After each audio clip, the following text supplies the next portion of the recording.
what time it is.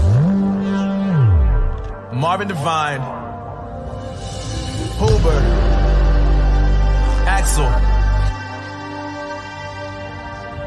and you know how we do.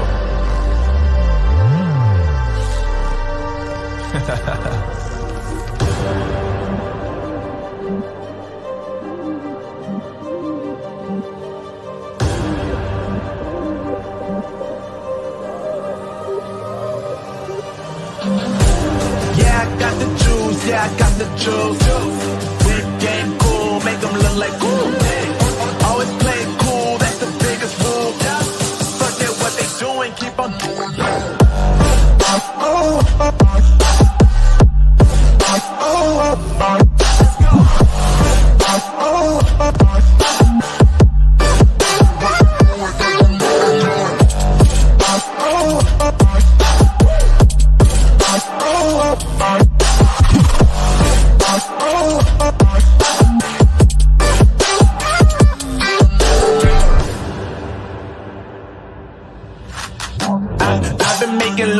Like 22.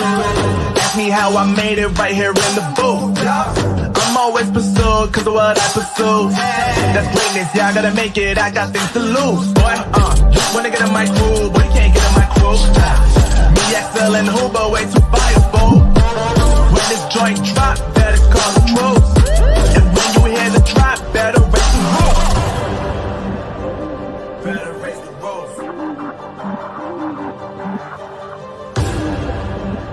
You already know what happens when we link up. Let's go. Yeah.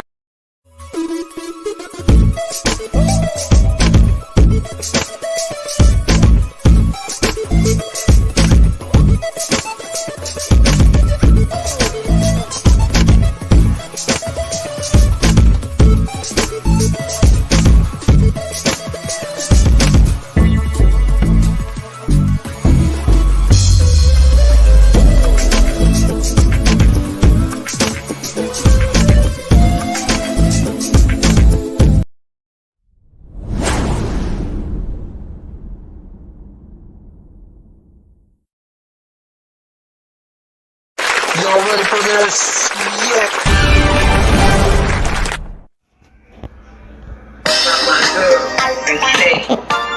This is the Lisa Baxter Show, giving you the 411 and the kidney one. My girl, and say, this is.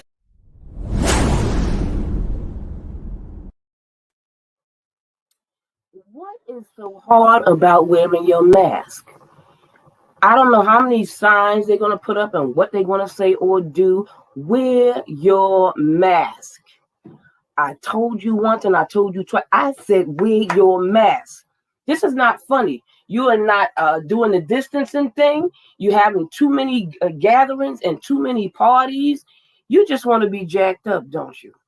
Because you do not listen. You spreading this coronavirus, this COVID, whatever you want to call it, this crazy disease to so many people, and you are not caring. Well, I got a thing for you because you have ran into the COVID vigilante. If I see you coming, I might get you on GP. So you better put your mask on. I better not catch you. Or football, basketball, baseball, all that's going to be in the house when I catch you. So I just want you to know that right now, because this is the Lisa Baxter Show, giving you the 411 in the kidney world. Hi, guys. How are you? Happy Palm Sunday. Happy Sunday. All right.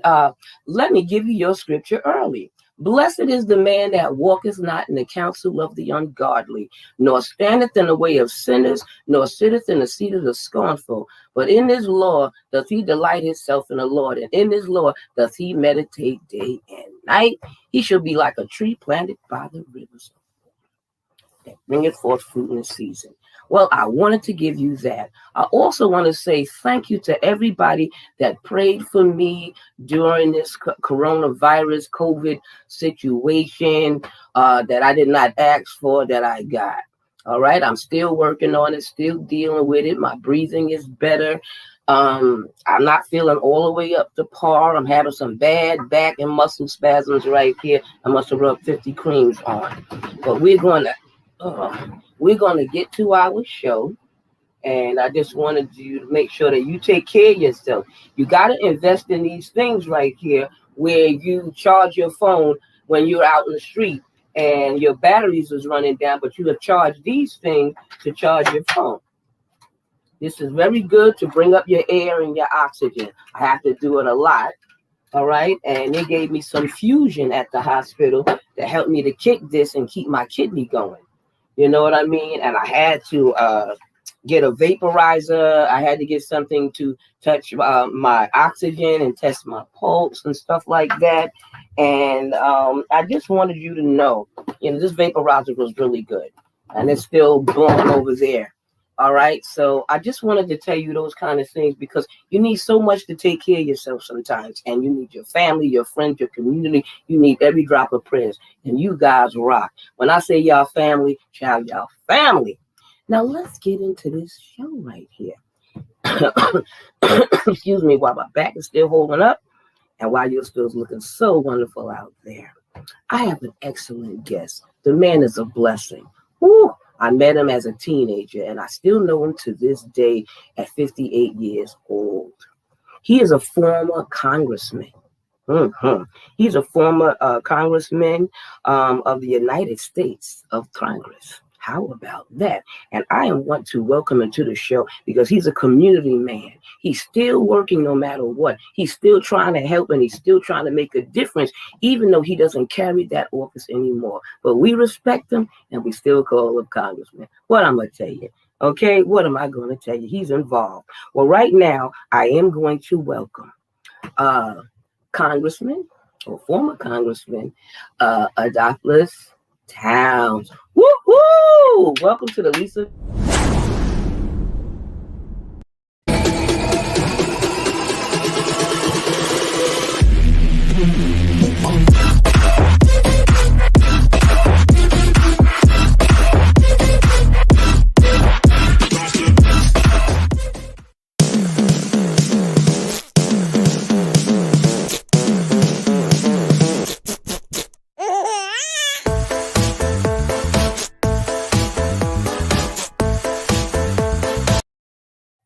Make it. Oh, hey, Congressman. Yes. Welcome. Yeah, thank you. Thank you so much. And I'm just so happy to see you and to know that the COVID situation, that you were able to come through it. Because as I was saying early on, that so many people did not make it.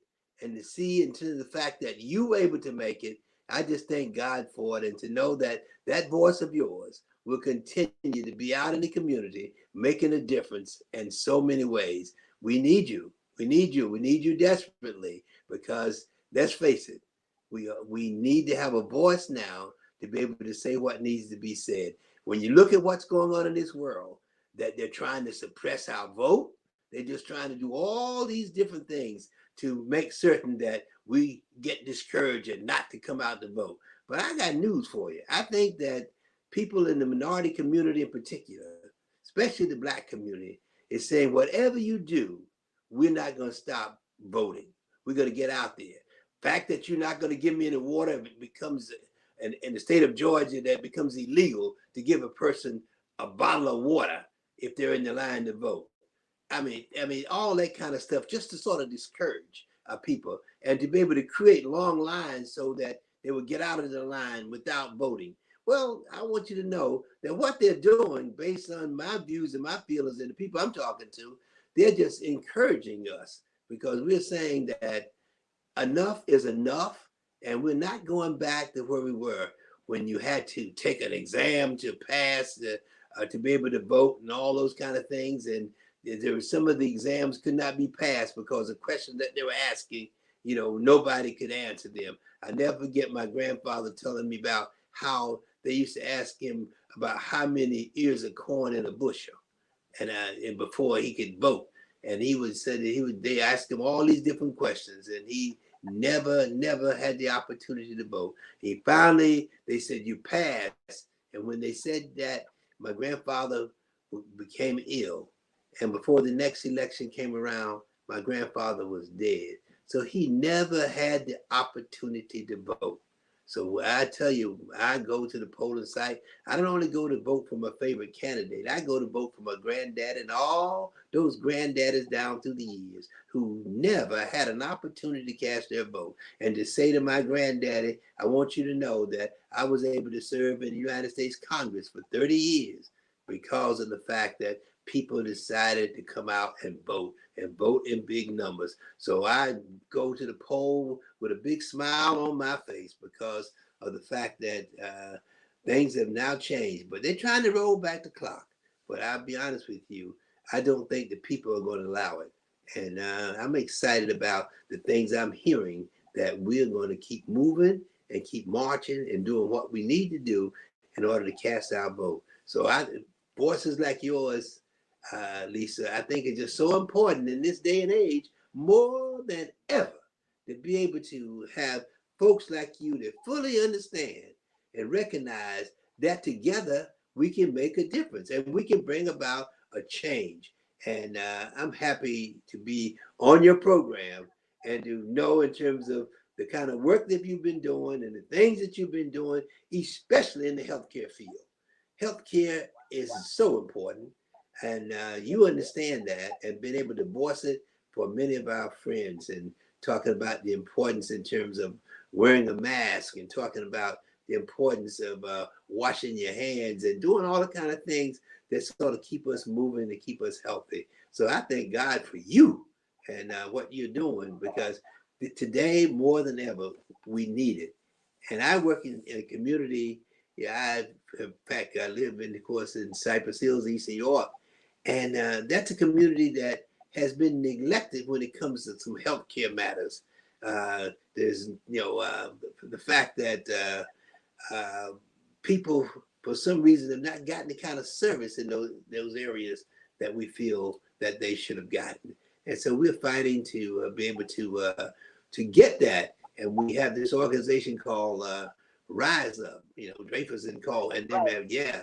And of course, it's making a difference by telling people that, we've had folks that say, I'm not going to get a shot. I'm not going to get it. But through this organization and talking to people, that folks have been convinced to be able to go out, get the shot, to be able to protect themselves from corona. I mean, and let's face it, a lot of folks, are no longer here because of the fact of coronavirus. So thank you for your work. Thank you. Yes. Wow. Well, this is good. I mean, that you're talking about this and that you're putting this out there. I'm glad to be working with you with Rise Up East New York. I'm very proud about that and very excited about that. The vision is so beautiful and it's so plain to not just help the guy or the family that's sick, but to help them sick in the pocket, sick, mentally, naturally, physically, spiritually. So we're trying to help the whole man or the whole family, and to work as a group like we are and see the need out there in all the different places is very helpful and very much a blessing to get food out there to them, education out there to them, events out there, resources, giving stuff out in a way, and you're in the heart of the whole thing. What makes you work so hard for the community? Because it's good to work and live in the same community. I've done that. I still do that type of thing. I ain't mad at you. Come on here. Yeah. Actually, when you look and you see that people sometimes have problems because they do not have information. And I just think that if you can get information out to them, in most of the cases, they will respond in a very positive kind of way. So that's the reason why I think this whole Rise Up program is so effective, because it has the ability to go into agencies that are providing a certain service